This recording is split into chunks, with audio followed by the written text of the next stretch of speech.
नमस्कार दोस्तों, मैं डॉक्टर अरविंद नाहटा आप सबका मेरे YouTube चैनल ओम एस्ट्रोलॉजी सॉल्यूशंस में बहुत बहुत स्वागत करता हूं। देखिए दोस्तों, कुछ दिन पहले मैंने लिखा था कि मैं 2020 के बारे में प्रेडिक्शंस दूंगा और ये मेरा लास्ट वीडियो होगा 2020 के बारे में। ऐसा क्यों कहा था, अब आप आगे जैसे जैसे हम आगे बढ़ेंगे आप समझ जाएंगे। लीजिए बात शुरू करते हैं 21 जून को शुरू होने वाले सूर्य ग्रहण से। आखिर ये सूर्य ग्रहण खास क्यों है? देखिए, ये साल में कुल मिलाकर 6 ग्रहण हैं, 2 सूर्य ग्रहण हैं और 4 चंद्र ग्रहण हैं। 6 ग्रहण का संयोग एक वर्ष में कदापि उचित नहीं माना गया है। मैं आपको ले जाऊंगा आज के 19-20 वर्ष पूर्व पहले 2001 में। उस समय भी ऐसी ही स्थिति बनी थी। राहु केतु धनु में और मिथुन राशि में थे। उस वर्ष 6 ग्रहण थे। संयोग की बात देखिए, 21 जून जो कि इंटरनेशनल योगा डे है, उस साल भी सूर्य ग्रहण उसी दिन था और उसके ठीक 5 जुलाई को चंद्र ग्रहण भी 2001 में था और 2020 में भी संयोग ऐसा ही कुछ है। हमने देखा अभी 5 जून को भी चंद्र ग्रहण था। तो ये जो स्थिति बन रही है ये काफ़ी आशाजनक नहीं किंतु निराशाजनक बन रही है। 2001 में ऐसा क्या हुआ था जिसे हम याद कर सकते हैं? ट्विन टावर्स पे हमला सितंबर 2001 में ही हुआ था। गुजरात में 26 जनवरी को जो भूकंप आए थे जिसमें करीब 20,000 से भी अधिक लोगों की मृत्यु हो गई थी, वो भी 2001 में ही हुआ था। संयोग देखिए, ऑलरेडी हम कोरोना जैसी महामारी से हम परेशान हैं, काफ़ी जाने जा चुकी है। जैसा कि मैंने पहले वीडियोस में भी प्रेडिक्ट किया था, मई फर्स्ट वीक में मैंने बताया था कि आने वाला समय और ख़राब होने वाला है। आज हम देख रहे हैं कि हिंदुस्तान में ही 3 लाख से अधिक लोग प्रभावित हो चुके हैं। मैंने ये भी कहा था कि 8 जून के बाद ऐसी आशा है कि कुछ इस बीमारी से इसका क्योर मिल सकता है, कुछ आज़ादी मिल सकती है। और 21 जून जो ग्रहण आने वाला है, मेरी ऐसी आशा है और उसके बाद जो गुरु का गोचर होगा वापस धनु राशि में करीब जून के ख़त्म होने तक कुछ ना कुछ इसका क्योर अवश्य मिल सकता है। क्योर मिलना और उसका प्रोडक्शन के आके मार्केट में आना बहुत अलग अलग बातें हैं।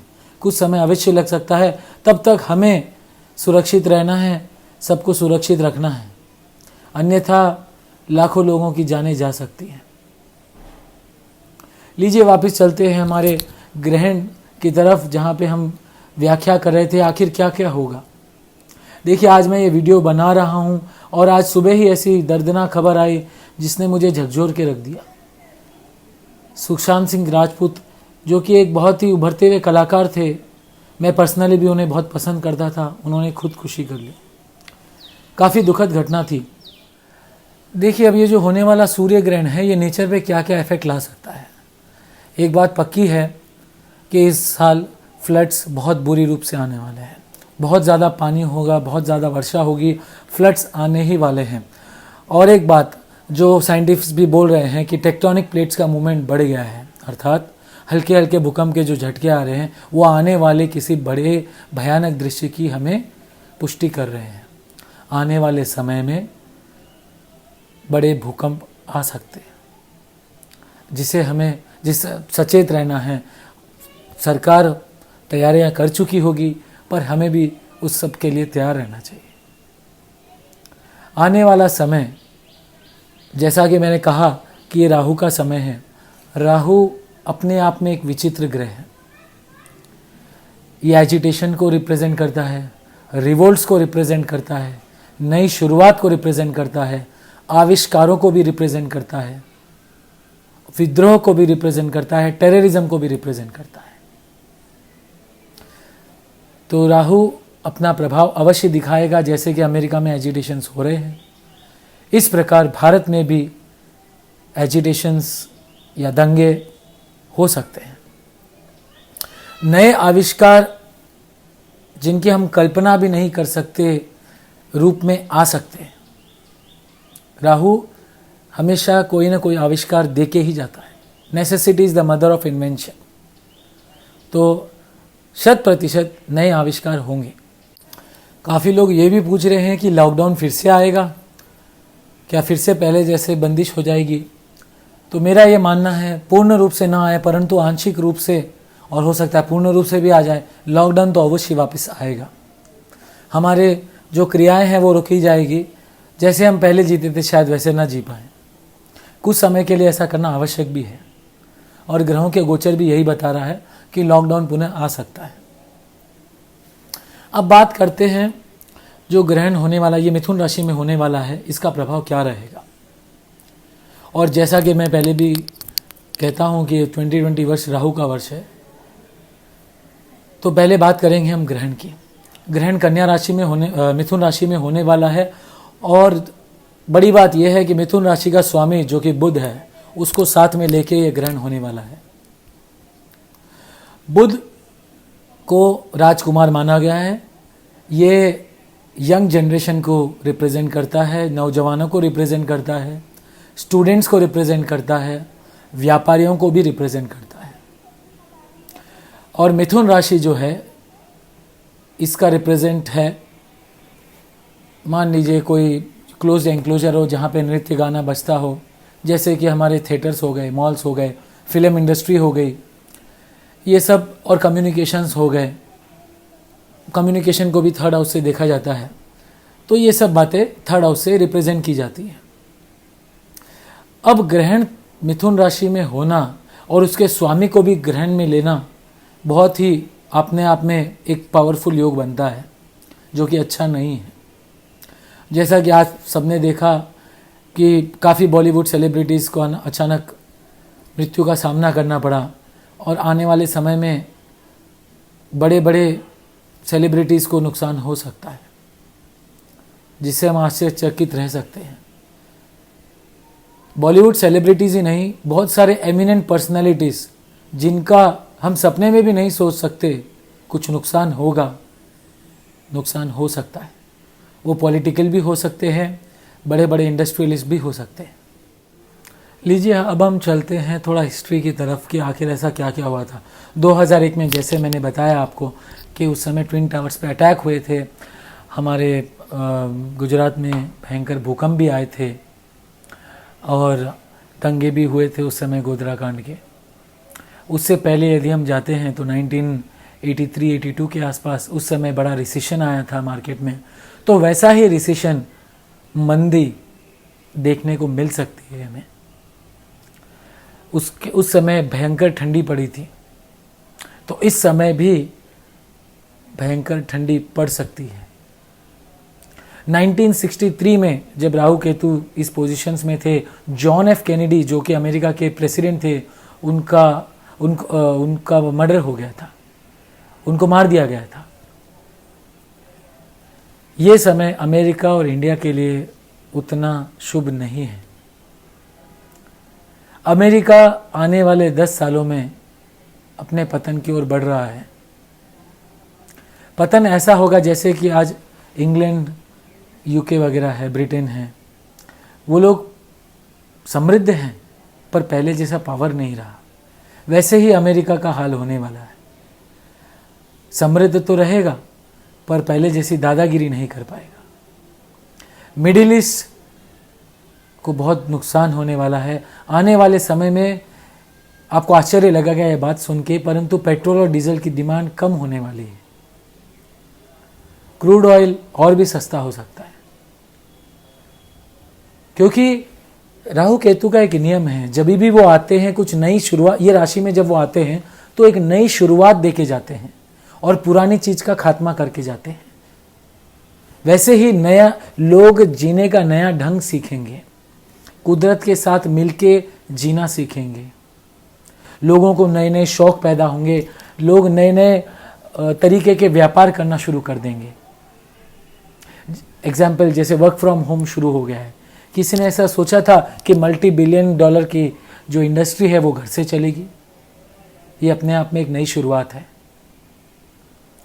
ऐसे ही 2001 में कुछ नई शुरुआतें हुई थी जिनका अंत अब 2020 में हो जाएगा, और 2020 से कुछ ऐसी शुरुआत होगी जिनका हमने कभी कल्पना भी नहीं की होगी। रिन्यूएबल सोर्सेज ऑफ एनर्जी जैसे कि सोलर एनर्जी है, विंड एनर्जी है, इनकी डिमांड बहुत बढ़ेगी। सोना और चांदी जो हमें अभी बहुत महंगा लग रहा है, हो सकता है आने वाले समय में और भी महंगा हो जाए। अगर स्टॉक मार्केट की बात करें तो मैं तो एक ही बात कहूँगा कि यदि आप इसमें अच्छी तरह से पारंगत है तो ही आगे बढ़िएगा, अन्यथा अपने पैसे, अपने कैश को अपने हाथ में रखिए। मेरे हिसाब से टेलीकॉम सेक्टर को छोड़ के और कोई भी सेक्टर में अभी मुझे पॉजिटिविटी नज़र नहीं आ रही है। फार्मा सेक्टर है जो थोड़ा बहुत पोटेंशियल दिखा रहा है, अदरवाइज़ बाकी कोई भी सेक्टर में मुझे ग्रोथ नज़र नहीं आ रही है। हो सकता है बहुत बड़ा क्रैश निकट हो, बहुत बड़ी मंदी निकट हो। तो इस समय में आपको यही मेरा सजेशन रहेगा कि अपने पैसे को बचा के रखिए। यदि आप कोई जोखिम लेना चाहते हैं तो कुछ समय के लिए रुक जाइए, थोड़ा समय जाने दीजिए, फिर उसके बाद आप जोखिम लीजिए। कोई इसमें आपको नुकसान नहीं होगा। अपने EMIs को नियंत्रण में रखिए और जहाँ तक हो सके अपने आप को बचा के रखिए, अपने पैसे को बचा के रखिए, ताकि आप और आपकी फैमिली हमेशा सुरक्षित रहे। जैसा कि राहु का मैंने बताया, ये टेररिज्म को भी रिप्रेजेंट करता है, तो हो सकता है कुछ बहुत बड़ी आतंकवादी घटना जन्म ले। वार्स की बात करें तो यस, युद्ध 100% होगा ही होगा। कारण कुछ भी होगा, पर युद्ध होना निश्चित ही है। इसमें भारत को भी युद्ध झेलना पड़ सकता है अपने पड़ोसी देशों के साथ में। अमेरिका और चाइना भी अछूते नहीं रहेंगे। ये पूरा एक पृथ्वी का रीसेट हो रहा है। हमने जिस तरह पृथ्वी को पोल्यूशन दिया, जिस तरह दूसरे जीव जंतुओं की हत्या की, ये उसी का बदला हमें अब देखने को मिल रहा है। अब बात करते हैं एक एस्ट्रोलॉजिकल टिप की। देखिए, मैं आपको एक ऐसी एस्ट्रोलॉजिकल टिप देने वाला हूँ जिससे आपके कुंडली के काफ़ी दोष कम हो जाएंगे। बहुत सिंपल है और आप सब लोग जानते भी हैं, परंतु इसका उपयोग नहीं करते। कुंडली में सूर्य और चंद्र को सबसे प्रभावशाली ग्रह माना गया है, क्योंकि ये दोनों में ज्योति है और ज्योति से ही हमारा जीवन चलता है। यदि ये दोनों खराब हो जाएं तो आपके काफ़ी योग दोष में बदल जाते हैं। कुंडली में भले कितने भी बड़ी योग हो, वो प्रभाव में नहीं आते। हर प्रकार का राजयोग किसी न किसी तरह चंद्रमा से जोड़ा गया है और सूर्य को भी इसमें इंपॉर्टेंस दिया गया है। तो सूर्य जो कि ग्रह है, उसे पिता कारक माना गया है, उसे पिता माना गया है, और चंद्रमा जो है उसे माता माना गया है। तो यदि आपको आपके सूर्य और चंद्र को ठीक करना है बिना किसी लंबी चौड़ी पूजा पाठ के, बिना कोई खर्चा किए, आपको मैं एक सिंपल रेमेडी बताता हूँ। सुबह उठिए और कुछ कार्य करने से पहले अपने माता पिता के चरण स्पर्श करके उनका आशीर्वाद लीजिए। ये रेमेडी आप 30 दिन करिए और उसका असर देखिएगा। जिनके माँ बाप नहीं हैं वे मन में स्मरण कर सकते हैं उठने के पश्चात, या यदि उनके कोई फोटो वगैरह है तो उसके भी दर्शन कर सकते हैं। मात्र माता पिता के चरण स्पर्श करने से आपका सूर्य चंद्रमा का दोष समाप्त हो जाएगा। ये रेमेडी सभी को मालूम है, पर इसका पावर किसी नहीं मालूम, क्योंकि ये फ्री है। आप पंडितों को हजारों लाखों दे देंगे, परंतु ये छोटा सा उपाय आप नहीं कर पाएंगे। ये उपाय करके देखिए और आपका सूर्य और चंद्र 100% ठीक हो जाएगा। और ये जो बात मैंने कही है, ये आप किसी ज्योतिष से पूछ लीजिएगा कि ये बात गलत है क्या। वो लोग इसीलिए नहीं बताते क्योंकि इससे उनकी आमदनी रुक सकती है। तो इसीलिए आज से शुरू करें, सुबह सुबह उठिए, अपने माता पिता के चरण स्पर्श करके उनका आशीर्वाद लीजिए। जैसा कि मैंने आपसे पहले भी कहा है कि हमारी पृथ्वी अभी रीसेट हो रही है। रीसेट होने का मतलब एक मंथन होता है। मंथन अमृत पाने के लिए, पर अमृत सीधा नहीं मिलेगा, पहले हमें विष निकालना पड़ेगा। विष का अर्थात है समाज में फैली बुराइयां, समाज में छिपे हुए रोग और समाज में छिपी हुई गंदगी। ये धीरे धीरे करके बाहर आएगी। जब ये बाहर आएगी, जब इनका नाश होगा, तभी हमें अमृत का प्याला मिलेगा। तो ये जो भी हो रहा है, ये समाज को सुधारने के लिए हो रहा है, इंसानियत को सुधारने के लिए हो रहा है कि हमारी आने वाली जनरेशन्स सुखी रहे। यदि आपको मेरा वीडियो अच्छा लगा हो तो लाइक और सब्सक्राइब जरूर करिए। भगवान से मेरी प्रार्थना है कि वे हमें शक्ति दे, हमें सच्चा ज्ञान दर्शन दे कि हम आने वाला समय शांति से निकाल सकें। ओम नमः शिवाय।